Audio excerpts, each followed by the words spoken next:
Dios les bendiga. Esta mañana el Señor me llevaba al libro de Oseas. Es un libro de los profetas menores, específicamente en el capítulo 2, donde esta serie de versículos, ahí en este capítulo yo veo dos formas. Una forma de lo que el Señor mira, en este caso al pueblo de Israel, todo lo malo que está haciendo, y hay un tiempo donde el Señor se encuentra con el pueblo.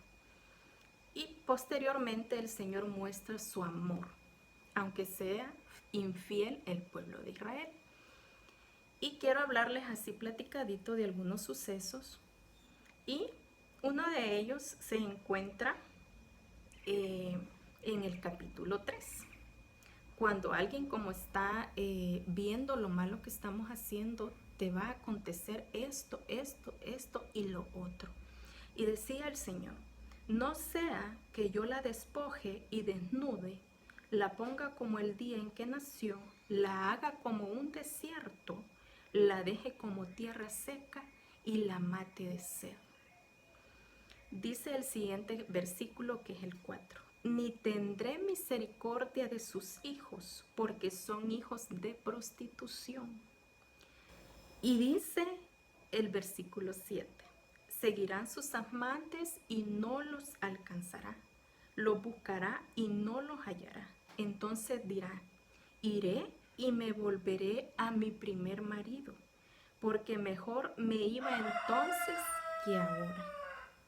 Y así viene una serie de sucesos de el pueblo de Israel, que había desobedecido, había pecado de una manera tan fea delante del Señor.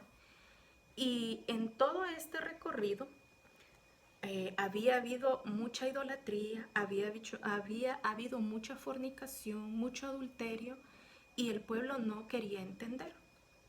Y el Señor, hasta el versículo 15, habla del amor del Señor. Y dice, el versículo 14 le voy a leer antes de llegar. Dice el versículo 14, pero he aquí que yo la traeré y la llevaré al desierto y hablaré a su corazón. ¿A quién va a llevar ahí? Aquí en esta lectura, al pueblo de Israel. Y ahora, ¿a quién va a llevar ahí? A nosotros, a la humanidad entera. En todo este acontecer que estamos pasando de esta pandemia, el Señor desea llevarnos al desierto y hablar a nuestro corazón. ¿Y por qué el Señor nos quiere llevar al desierto? Porque en el desierto es donde en realidad nos damos cuenta quién es el único que está con nosotros. En tiempo de angustia, en tiempo de necesidad, ahí donde no tenemos de dónde más, el Señor está ahí porque Él es fiel.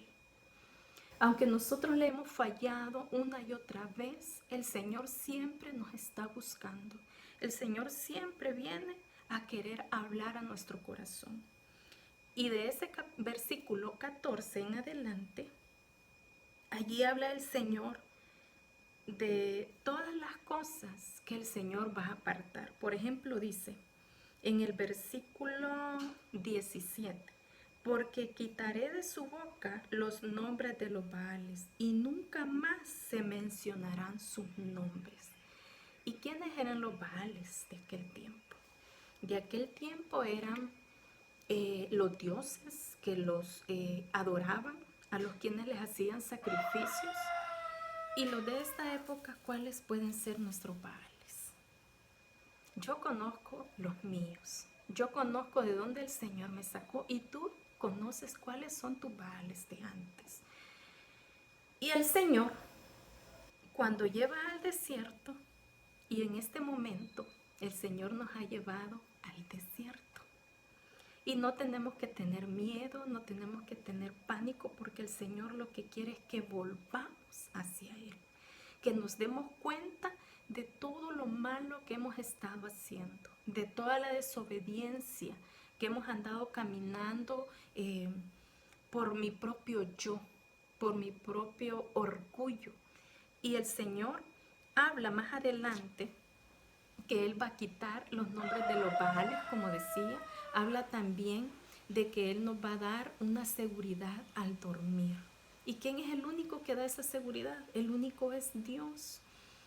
Y en el versículo más adelante dice, el número 20, y te desposaré conmigo en fidelidad y conocerás a Jehová. ¿Saben? Yo me alegro cómo el Señor ha tenido el cuidado de cada uno de nosotros. De una u otra manera el Señor se ha manifestado. Y no sé cuál sea tu temor ante esto. Y debemos de dar gracias porque el Señor nos ha alcanzado y el Señor permitió muchos desiertos en nuestras vidas, ha permitido muchos sucesos en nuestras vidas para que volvamos a Él y que podamos entender del amor.